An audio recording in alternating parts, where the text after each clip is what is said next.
नमस्कार। आप सुन रहे हैं द बॉलीवुड रेडियो और मैं हूं आपके साथ आकाश। दोस्तों, आज के इस पॉडकास्ट में पिछले पॉडकास्ट का अगला भाग।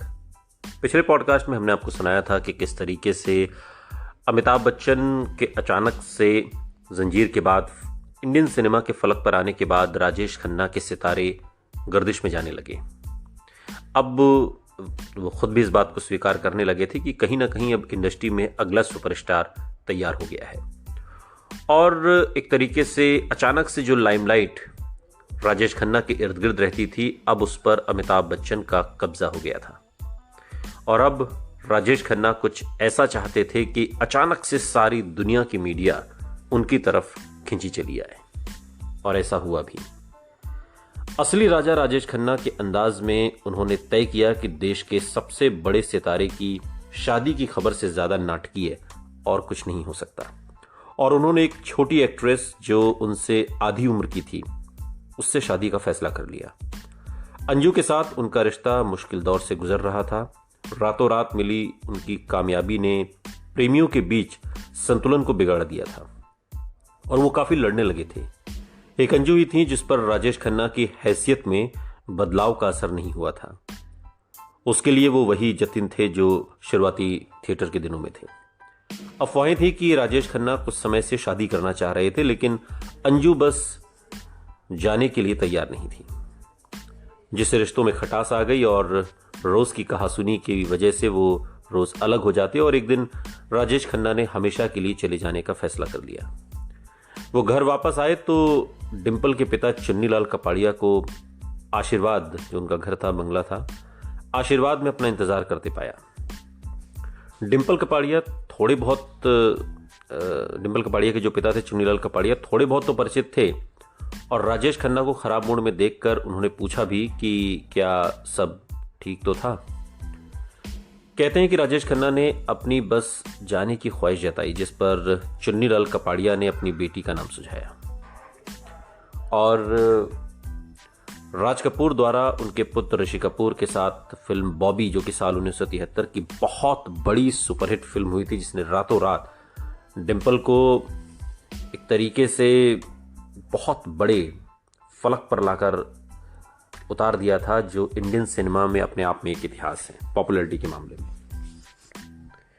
और जो डिंपल थी, महज 15 साल की थी, और उसे अपने पिता द्वारा होने वाली पति के बीच हुई बातचीत का कोई जानकारी नहीं थी, कोई इल्म नहीं था कि राजेश खन्ना और पिता चुन्नीलाल कपाड़िया के बीच क्या बातचीत हुई है। अचानक ये खबर जंगल में आग की तरह फैल गई कि चुन्नीलाल कपाड़िया की बेटी डिंपल से राजेश खन्ना शादी करने वाले हैं। बॉम्बे सुपरस्टार, जो एक डॉक्यूमेंट्री है राजेश खन्ना पर, बीबीसी की बनाई हुई।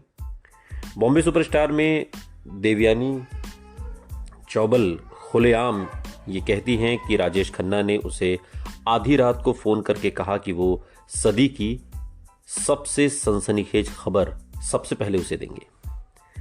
राजेश खन्ना का भतीजा राजीव, उनके बड़े भाई नरेंद्र का बेटा, वो बताते हैं कि कैसे उसके चाचा शादी की सुबह उसे स्कूल से लेने आए और वो जबरदस्ती राजीव की क्लास में जा पहुंचे और उसे सीधे एक बुटीक ले गए और उस शाम होने वाली उनकी शादी के लिए बढ़िया कपड़े वगैरह लेने के लिए।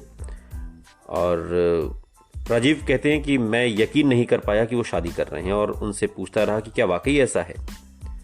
राजेश खन्ना की उम्मीद के मुताबिक उनका शादी करना उस साल की सबसे बड़ी घटना बन गया। हजारों लड़कियों के दिल टूट गए, कई तो सदमे में चली गईं, जबकि वो जिन्होंने उनकी तस्वीर से शादी कर ली थी सफेद कपड़े पहनने लगी, वैधव्य का प्रतीक, यानी कि एक विधवा जिस तरह से कपड़े पहनती है। और तमाम जल्दबाजी के बावजूद राजेश खन्ना, जिन्हें इस सब में मजा आ रहा था, सब और लुके छिपे संकेत भेजने का कोई मौका नहीं छोड़ रहे थे। और कहा जाता है कि उन्होंने अपनी बारात का रास्ता भी बदलवा दिया था ताकि वो अंजू महेंद्रू के घर के सामने से निकल सके, अंजू महेंद्रू को तकलीफ पहुंचाने के लिए और बेशक सारी बात को और ज्यादा छपने लायक बनाने के लिए। राजेश खन्ना की मामी, जो के तलवार की पत्नी थी, राजेश खन्ना की शादी का शोरगुल याद करते हुए बात के दिनों में एक इंटरव्यू में कहती हैं। और हालांकि बारात के रास्ते को याद करने में उनकी याददाश्त उनका साथ नहीं देती, चूँकि जब ये इंटरव्यू लिया गया तब तक काफ़ी उम्र उनकी हो गई थी। लेकिन वो इस बात पर जोर देती हैं कि सब कुछ काका की मर्जी के मुताबिक हुआ था, ऐसा नहीं है कि किसी और की मर्जी चली थी उसमें। और पूरी घटना एक ऐसी फिल्म लगती है जिसमें राजेश खन्ना जिसका हिस्सा हो सकते हैं।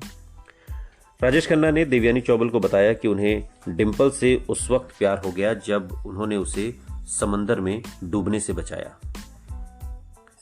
और बाद में उन्होंने दोनों के पहली बार मिलने के ब्यौरे को बदल दिया, जिसकी वजह से देवयानी चौबल ने बॉम्बे सुपरस्टार के दौरान जैक पेजे से कहा कि सारी बात एक ढकोसला थी। राजेश खन्ना को भ्रम का शिकार कहे बिना देवयानी ने डिंपल से उनकी शादी को महज इश्तेहारबाजी के लिए एक ढोंग बताया। जिसका जो भी महत्व रहा हो, राजेश खन्ना डिंपल कपाड़िया की शादी ने काफी अफवाहों को जन्म दिया, लेकिन राजेश खन्ना एक हद से आगे उसका फायदा नहीं उठा सके। उन्हें अपना हनीमून भी टालना पड़ा क्योंकि डिंपल को बॉबी खत्म करने के लिए वापस स्टूडियो जाना पड़ा। राजेश खन्ना ने डिंपल को साफ बता दिया था कि वो बीवी के रूप में घर बनाने वाली एक औरत चाहते हैं, ना कि कोई एक्ट्रेस, और डिंपल एक्टिंग छोड़ने के लिए राजी भी हो गई बॉबी पूरी हो जाने के बाद, चूंकि उसका कमिटमेंट था राज कपूर साहब से। अगर शादी ने डिंपल के फिल्मी करियर को शुरू होने से पहले ही खत्म कर दिया था तो राजेश खन्ना के करियर को भी उतना फायदा हुआ नहीं जितना वो चाहते थे। कि अचानक से एक ऐसा अनाउंसमेंट कि राजेश खन्ना शादी कर रहे हैं, दुनिया जिनकी दीवानी थी, लड़कियां जिनके लिए पागल थीं। खैर, शादी के बाद उनकी पहली फिल्म हम शक्ल साल 1976 में आई, को ऐसी प्रतिक्रिया मिली जिसकी उन्हें आदत हो गई थी। राजेश खन्ना की दोहरी भूमिका, डबल रोल वाली इस फिल्म में आर डी बर्मन के कुछ सुहाने गीत हैं, जैसे हम तुम गुमसुम रात मिलन की आशा भोसले और किशोर कुमार का, या काहे को बुलाया लता मंगेशकर और रफ़ी का। लेकिन फिर भी फिल्म बिना कोई छाप छोड़े डूब गई। आज आपको इसकी गाने और कहानी याद भी नहीं होंगे। अब तक राजेश खन्ना की असुरक्षा की भावना उस पर असर करने लगी थी, एक ऐसे शख्स के तौर पर जो तबीयत से बेहद असुरक्षित था और हमेशा अपने आसपास वालों से सकारात्मक समर्थन चाहता था। राजेश खन्ना ने अपने इर्द गिर्द जी हुजूरी वाले लोग इकट्ठे कर रखे थे। सफर के निर्माण के वक्त जो लोग उनके साथ होते थे, उन्हें याद है कि उन्होंने फिरोज खान और निर्देशक के लिए काम करना कितना मुश्किल कर दिया था, ये मानकर कि वो युवा अदाकार सारी वाहवाही लूट रहा था।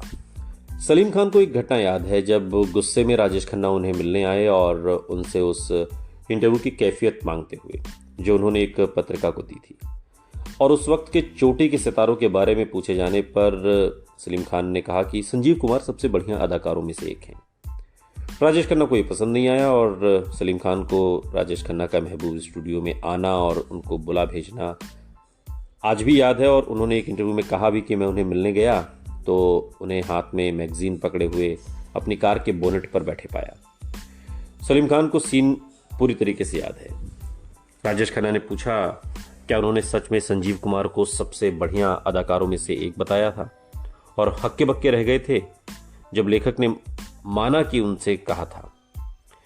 काका को मुझसे ये उम्मीद थी कि मैगजीन ने गलत बयानी की थी या पूरी बात को संदर्भ से अलग कर दिया था, लेकिन जब मैंने स्वीकारा तो वो एकदम से चुप हो गए।